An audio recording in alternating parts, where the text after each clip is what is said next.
वाले स्टॉक्स और मुनाफे वाले ट्रेड्स, इस पे रखना है ध्यान। ऑब्वियसली सीधा सौदा में हमने 6 खिलाड़ी ऑलरेडी डिस्कस कर लिए, जिसमें शायद आज एक उम्मीद आपसे बनेगी बाज़ार की। जिस हिसाब से हम स्ट्रगल कर रहे हैं मार्केट्स में और जिस हिसाब से न्यूज़ फ्लो पे भी स्टॉक्स रिएक्ट नहीं कर रहे हैं, उम्मीद ये होगी आज थोड़ा बहुत स्टेबल एनवायरनमेंट में आपको काम करने मिले।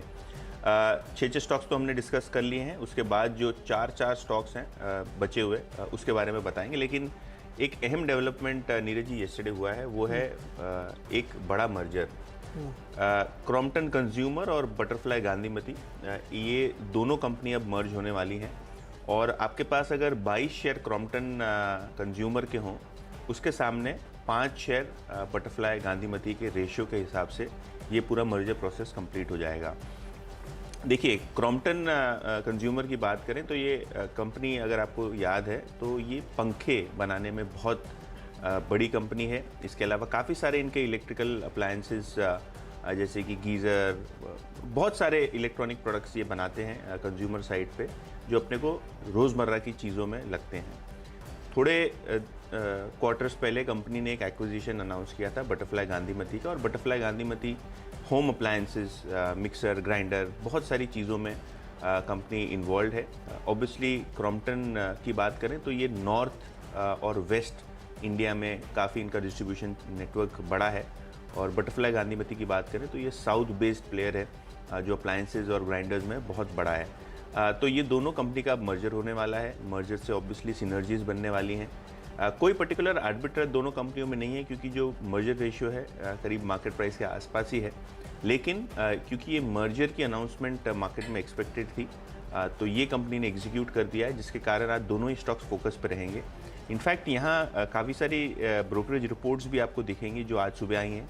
CLSA की जो है खरीदारी की सलाह है क्रॉम्पटन कंज्यूमर पे, टारगेट है 350। नोमुरा की भी खरीदारी की सलाह है क्रॉम्पटन कंज्यूमर पे 377 रुपीज़ पर शेयर के हिसाब से टारगेट इन्होंने रखा है। तो कहीं ना कहीं ये जो कंबाइंड बिजनेस का पोटेंशियल है कंपनी को लगता है ये अब आपको मिलने लगेगा, सिनर्जीज मिलने लगेंगी, डिस्ट्रीब्यूशन चैनल्स इंप्रूव होंगी और नए नए प्रोडक्ट्स जो हैं एक दूसरे की ब्रांड्स में आप अब लॉन्च कर पाएंगे। तो ये दोनों स्टॉक्स रखें रेडार पे, क्योंकि ये जो मर्जर का अनाउंसमेंट बहुत टाइम से ड्यू है, अब रियलिटी होने जा रहा है। ओके, तो ये 2 स्टॉक हैं और आपके चारों हो गए? नहीं, 2 मैंने लिए। 2 लिए, ओके। तो 2 करके लेते हैं ना फिर, मारुति और ITC। देखिए, फ्राइडे को एक फैसला आया कि इंडेक्सेशन खत्म हो रहा है डेट म्यूचुअल फंड से। तो बहुत सारी कंपनीज़ हैं जो जिनके ट्रेजरी ऑपरेशंस पर इसका असर पड़ेगा आगे जाते हुए, क्योंकि ये सुविधा अब खत्म हो जाएगी। और अभी आप देखिए, कुछ समय के लिए म्यूचुअल फंड की कंपनी में रश बचेगा। 2-3 दिन में लोग खूब पैसे लगाना चाहें, क्योंकि 31 तक गॉड फादरिंग है। लेकिन ये इन कंपनीज़ के लिए, बहुत सारी कंपनीज़ के लिए एक दिक्कत का सबब होने वाला है, क्योंकि एक बहुत बड़ा बॉन्ड मार्केट जो है इससे उथल पुथल में आने वाला है। मुझे लगता है कि ये खबर इनके लिए नेगेटिव है। अब अगले 2 नीरज जी, जो फ्राइडे को हमारी नुआमा में मीटिंग थी, वहाँ मेरे से किसी बातचीत हो रही थी। वो कह रहे थे कि IT कंपनी, मारुति, ITC जैसी कंपनी जिनका एक्स्ट्रा कैश होता है वो लगाते थे ये सब डेट म्यूचुअल फंड्स में और बहुत कम टैक्स पे अच्छा यील्ड मिलता था। मुझे लगता है इनका जो अदर इनकम का कंपोनेंट है जो बहुत ज़्यादा होता है, वो अब उस पर काफ़ी असर पड़ सकता है, क्योंकि बहुत ज़्यादा असर पड़ेगा। 7-8% के रेट पे अगर आपको पहले 10% टैक्स लगता था या उससे कम लगता था, 30% टैक्स लगने लगेगा।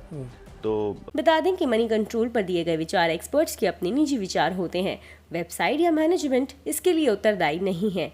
यूजर्स को मनी कंट्रोल की सलाह है कि कोई भी निवेश निर्णय लेने से पहले सर्टिफाइड एक्सपर्ट की सलाह लें।